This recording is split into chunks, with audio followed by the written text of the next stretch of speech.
Meiko, ma arvan, et ma ei eksi, kui ma ütlen, et sa sõitsid veel 65-stega, kui pooled võib-olla siit tänasel päeval MX1 klassis olnud sõitjatest sõitsid juba suure tsikliga. Mis tunne on selliste meeste eest võtta ära Eesti meistrivõistluste tiitel? No selles suhtes, eks sai kõvasti pingutada, tööd teha see hooaeg ja ega poisid on ju Eesti legendid selles suhtes, et sõidavad kõvasti ja on eluaeg kõvasti sõitnud, et tegelikult on tunne äge ikka. Ma vaatasin siin Instagrami vahendusel, et teil oli päris kõvad trennipäevad ja te käisite ka kala püüdmas, et ma saan aru, et sellest oli täna ka väga palju abi.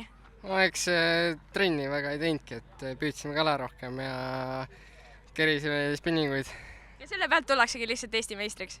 Ikka jah, edu oli sai natuke tagasi hoida selles suhtes.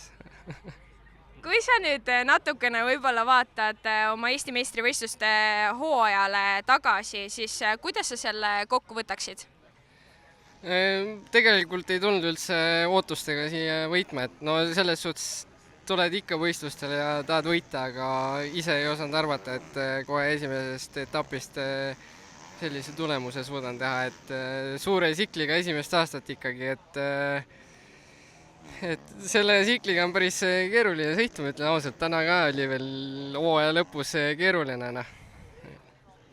Aga räägime natukene tänasest päevast. Kas sa oled õnnelik ja kas sa jääd rahule?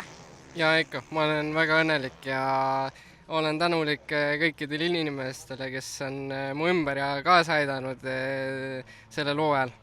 Ma ütleks, et sa oled täna esimene Eesti meister, kes on päriselt tänase päevaga rahul ja kes on nagu üdini õnnelik. Aga kui sa võib-olla tänased sõidud kokku võtaksid, siis kuidas sul läks?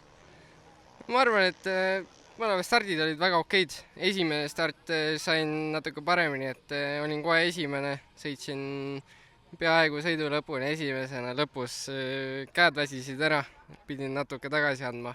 Ja siis kepa läks mööda, aga ei, sõit oli okei. Teine sõit, Tallinn tuli väljast, ei hakanud seal hullu panema, et vaatasin, et tal oli natuke esiots eespool. Lasin tal minna, siis ringi lõpus sain koedast mööda ja proovisin seal kohta hoida, aga lõpus oli täpselt sama teema, mis esimene sõit, et käed andsid natuke järgi ja pidin natuke tempot vähemaks laskma. Kas pigem saigi täna rahulikumalt võetud, siis tegelikult enne sõita juba sul oli tiitel käes? Jaa, esimese sõiduga ma suutsin ära teha, et siis teine sõit oli natuke kergem, aga selles suhtes tuled ikka sõitma ja tahad igat sõitu võita, et annad kogu aeg parima. Mis sa tänase raja kohta võib-olla ütleksid? Täna Tihemets oli väga äge selles suhtes. Võib-olla auk oli natuke teistsugune, et mõnes kohas tulid päris teravad augud, aga vägevad elemendid, mõned siin olid uued ja kindlasti tegi natuke teistsuguseks seda.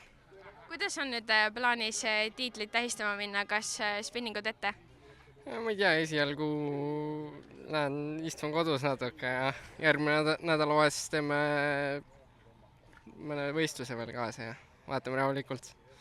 Selge ja aitäh sulle! Aitäh!